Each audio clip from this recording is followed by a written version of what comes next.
Mine is a little bit different than his, but it's very easy to make, and I think you'll enjoy it. Throw a 7-ounce can. Let me get rid of some of the oil here. Oh, there's a bucket back here. Cut it out. You know I'm sloppy, huh? No, I didn't pour it on the floor. There's a bucket back here. I have 1 7-ounce can of tuna into a blender of some sort. You can use a food processor, but it'll go all over the place. You just don't need that much. And I want 8 flat anchovies. And these are salty, so be careful. You don't want to add too much. And 8 flat would, these aren't coming apart very well. 8 looks something like that. Remember he mentioned anchovy and tuna? You're blending 2 fish together to get what we want. Then we want 1/4 cup of fresh lemon juice. And for heaven's sakes, don't use something phony. That's about 1/4 cup right there. And we'll blend that now. And then we're going to pour in 3/4 cup of olive oil.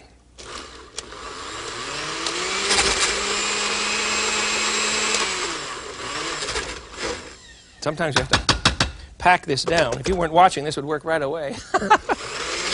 There we go. There it goes. Grind this up to a pulp, you see. There we are.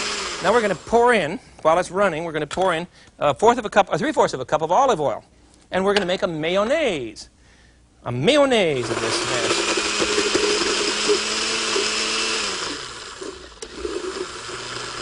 Come on, you. Start moving.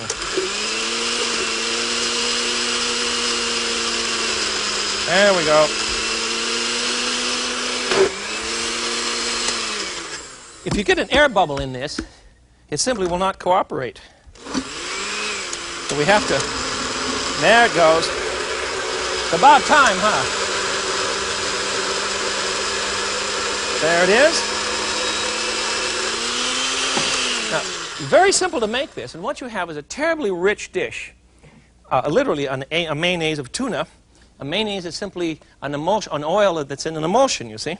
And this one will work beautifully now. Give me the recipe again. A 7-ounce can of tuna. Threw it in the container.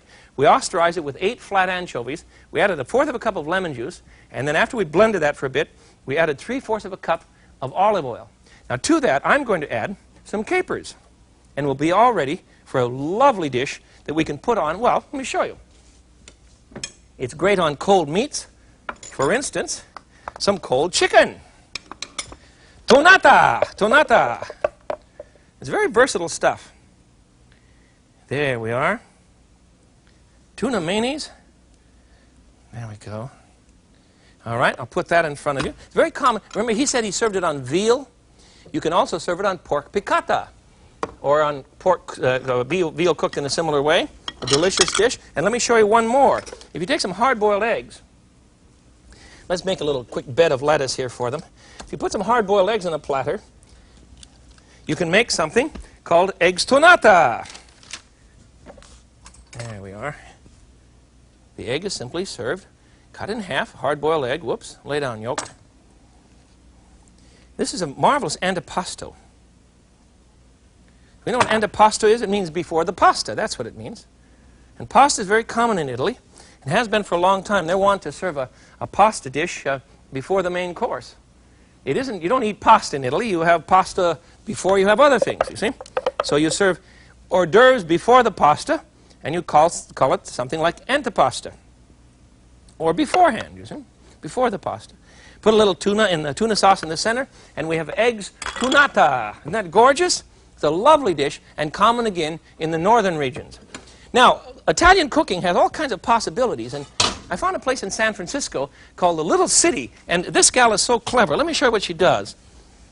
On her menu for appetizers, or antipasti, before the pasta, she makes something that she calls a spaghetti frittata. This is the strangest thing, but it's in good Italian tradition because she's being very clever and she's creating good things. I'll show you what she does. She mixes up a handful of pasta. I'm going to use spaghetti. She's using a spaghettini, you see, thin spaghetti. See?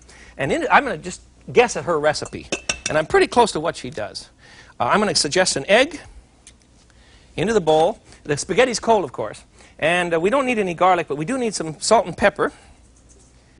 Lots of pepper, I think. And a bit of basil and oregano. There we are. There's the pepper. And I want some basil and oregano. Just a pinch or two. We don't want this to be too heavy. And then she adds lots of cheese. Let's just mix this up. Good Lord, with his fingers. Yes, that's just right. put in a handful of pasta here. Oh, about like so. Whoops. Everything's connected with everything. There it goes. And we'll mix that up well. Let's throw in some cheese. I've freshly grated my cheese, of course. I don't believe in... I did that just before you came. I don't believe in letting someone else do it. The flavor goes right away, you know. It really does. Just not worth it to buy that ground-up cardboard stuff. All right, a handful of cheese. Mix that up properly. I have a small-sized frying pan here, and I'm going to put a little bit of olive oil into that. And we'll brown the pasta on the bottom. That's what a frittata is. And then it goes, whoops, that's a little too much.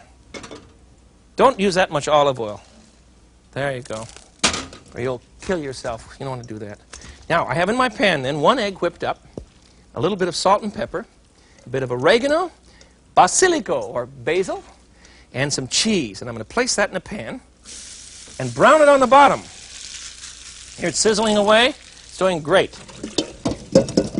And then, after it's brown on the bottom, won't take long, after it's brown on the bottom, I'm going to put the rascal underneath a broiler. That's the difference between a normal omelet, and this is the ancestor of that sort of thing, and a frittata. A frittata is different from the French omelet in that you put the frittata under a broiler after you brown the bottom. The French omelet, you remember, you fold over.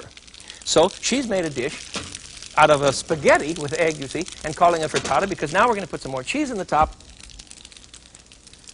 Thusly. And we're going to put this rascal under a broiler until it's toasty brown. I've already prepared one. Let me show you. Put this one in the oven. Wow. Don't have room in that oven. We'll just leave it sit here. But here's one that I've already prepared for you. And I think it's a kick. There you are. It looks a little dry to you. No, it's not dry at all. It's delicious. Let me set this down with some parsley. I think we need some garnish.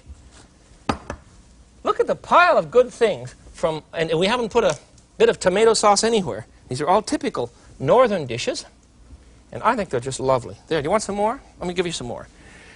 When we consider the history of Italy, we have to remember that in the early times, in Roman times, they had a much more sophisticated diet than we thought. Let me read you what we found in Pompeii, which is south of Rome. Do you remember there was a great explosion?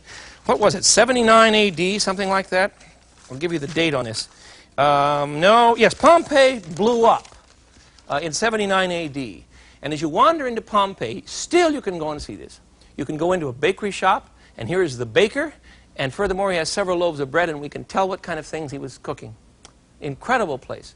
We found marvelous lentils and barley. We found figs and oil and wine and bread. They did very well in Pompeii. And we can guess from that what was going on in Rome. Very much the same sort of thing. But the man we want to fall back on is good old Apicius, who wrote the very first cookbook for us in the 1st century. And you can buy a copy of that in paperback. I think it's put out by Dover Press or somebody. But you can buy one in a good bookstore, sit down and read it, but the recipes are very, very strange. He talks about one little tiny paragraph, you see, will give you a recipe to cook an entire pig. And it's very complicated if you don't know cooking history. So be careful with it, but there will also be some footnotes, and you can throw a big Roman party some night and just have a bash by using the cookbook, the very first one in history, now in paperback, written by Apicius, A-P-I-C-I-U-S, written in the very 1st century. And you know what? We're not sure he even existed. We do know that a group of characters got together to eat constantly during these marvelous Roman times when there was no tomato sauce. Remember that. No tomato sauce. It hadn't gotten there yet, you see. These fellows all got together and they shared recipes back and forth. And somebody sat down and wrote them all down, and they attributed them to one of the great eaters. But it's not likely that he had anything to do with the cookbook. Isn't that fascinating? I love it. I love it. Now, let me show you one more. I have some marvelous polenta. This is a dish that we brought to Italy. It's cornmeal mush, the kind of thing that my grandmother fed to my father for so long that about, I don't know how many years ago, 20 years ago, my dad got up one morning and he said, I can't stand it any longer. I have not had fried cornmeal mush for 20 years, and he made me fried cornmeal mush. It took us about 2 days to cook it down, but in Italy, cornmeal mush has been very, very popular, and it is called polenta. Polenta, and it is served, what are the bowls? Here they are. It is served as a starch alongside of, in the north. It is served alongside of a normal meat dish, you see. You put gravy on this. Isn't that rich and beautiful? Polenta is much finer than our cornmeal. I'll show you the grain. Our cornmeal is much coarser than this. But in Italy, they grind it very fine. It's almost like a coarse flour, you see? See how fine that is? And it cooks up beautifully. So now we have polenta. And I have one more thing for us to complete our northern Italian meal today, cooking Italian history, by offering you an ice, a sherbet, an ice from Italy. I made one from wine and lemon juice. That's it, a little bit of sugar and some lemon peel.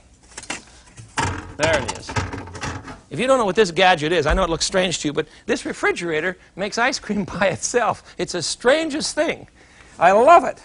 And I've tried to make a beautiful lemon ice for you today, and I think you'll enjoy it. It's a very good dish and very, very simple to make. Simply a little bit of sugar water and some wine or champagne. I use cheap white wine. I don't go into champagne routine. And some lemon peel as well as a lot of fresh lemon juice. We have a classic, absolutely classic northern Italian meal, imitating a few things. For instance, we use pork instead of veal because it's too expensive. But we have before us a classic meal from the northern regions, and we have not used tomato paste in any way, shape, or form. First of all, I've prepared for you today a pork piccata.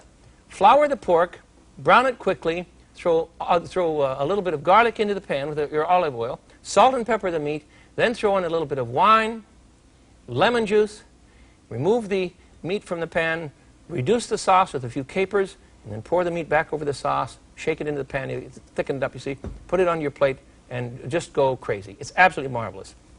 I've also prepared a pasta dish for you from my Aunt Susie in Brooklyn, typical of Italian cooking, mixing beans or peas or legumes, you see, with pasta. This is called peas and pasta, easy to make.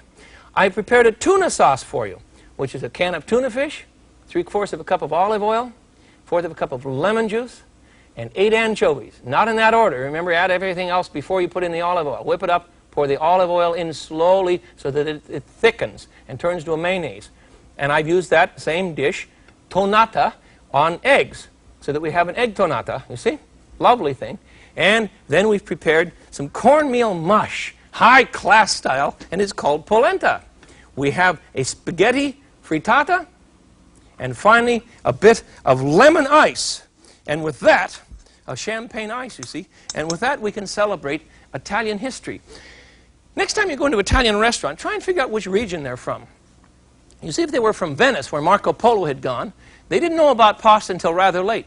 If they were from the northern regions, they probably didn't eat much tomato sauce. If they were from the south, they probably ate a great deal of tomato sauce. But in any case, you must understand that there's no such thing as a single Italian kitchen. There are many cultures in Italy, and they all cook beautifully. I'm glad we could be together today. Until we feed each other again, this is the Frugal Gourmet. I bid you peace. Bye-bye.